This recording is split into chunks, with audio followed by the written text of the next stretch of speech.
Dị tật bẩm sinh khiến hai chị em Hoàng thị Bạch Tuyết, 8 tuổi, và Hoàng thị Yến Nhi, 5 tuổi, gầy còm, nghèo khổ như không xương khiến việc đi lại vô cùng khó khăn. Cảm ơn bạn đã tin tưởng sử dụng dịch vụ của chúng tôi. Những ngày qua, trên nhiều diễn đàn mạng xã hội đã chia sẻ câu chuyện về trường hợp hai chị em bé Hoàng thị Bạch Tuyết, 8 tuổi, và bé Hoàng thị Yến Nhi, 5 tuổi, ở làng TOI, xã Yên Nguyên, huyện Chiêm Hóa, Tuyên Quang. Trung tâm không gian mạng Tập đoàn Công nghiệp Viễn thông Viettel.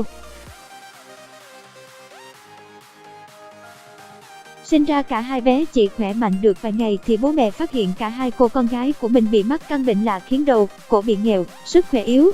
Bạn đang nghe giọng đọc phát hành bởi Trung tâm không gian mạng. Bé Tuyết, phải, và bé Nhi, trái, bị mắc căn bệnh xơ cứng bì khiến sức khỏe yếu và đầu luôn bị nghèo.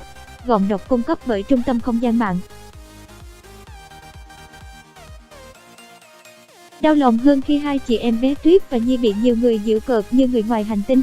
Giọng đọc phát hành bởi Trung tâm không gian mạng. Bố của hai bé ngậm ngùi chia sẻ, khi phát hiện con có biểu hiện lạ, hai vợ chồng anh chị đã đưa con đi khám thì biết được con mắc bệnh xơ cứng bì. Bản quyền thuộc về Tập đoàn Công nghiệp Viễn thông Viettel. Mắc bệnh khiến cả hai chị em đầu luôn bị nghèo, tóc không mọc, mắt trợn lên còn đi đứng rất khó khăn. Trung tâm không gian mạng Tập đoàn Công nghiệp Viễn thông Viettel. Kể từ ngày hai con mắc bệnh, vợ chồng anh chị đã đem hết của cải đi bán, vay mượn khắp nơi đưa con đi chữa trị nhưng bệnh vẫn không thuyên giảm. Cảm ơn bạn đã sử dụng dịch vụ của Trung tâm không gian mạng. Cảm ơn bạn đã tin tưởng sử dụng dịch vụ của chúng tôi. Hình ảnh bé Tuyết khiến ai nhìn cũng phải xót thương. Mỗi lần nhìn thấy cả hai đứa con ngơ ngác đầu nghèo về một bên, chị Đinh Thị Sĩ đau buồn rơi nước mắt thương con. Hai cháu vẫn phát triển trí tuệ bình thường, thế nhưng do mắc bệnh nên chân tay không được cứng cáp, hay đau ốm, bệnh tật triền miên. Cảm ơn bạn đã tin tưởng sử dụng dịch vụ của Trung tâm không gian mạng.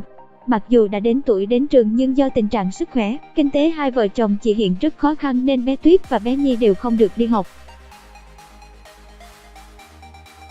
Cảm ơn bạn đã tin tưởng sử dụng dịch vụ của Trung tâm không gian mạng. Hàng ngày, vợ chồng chị phải thay phiên nhau ở nhà trông con. Cuộc sống vô cùng vất vả, gánh nặng đè lên đôi vai của anh Sĩ với cái nghề làm ruộng, phụ hồ nhưng không vì thế mà vợ chồng anh chị buông xuôi. Bản quyền thuộc về Trung tâm không gian mạng. Cứ có chút tiền dành dụm được là chúng tôi lại mang con đi thăm khám, chữa trị và cầu bệnh tật của con thuyên giảm. Chúng tôi chỉ cần các con khỏe mạnh. Chị Sĩ nghẹn ngào khi nhắc đến các con, nhìn những đứa trẻ trong xóm làng vui chơi, chạy nhảy cũng như tung tăng đến trường khiến không ít lần hai vợ chồng ứa nước mắt. Cảm ơn bạn đã sử dụng giọng đọc của Viettel. Giọng đọc được nghiên cứu và phát triển bởi các kỹ sư không gian mạng Viettel. Nghĩa Ân, tổng hợp.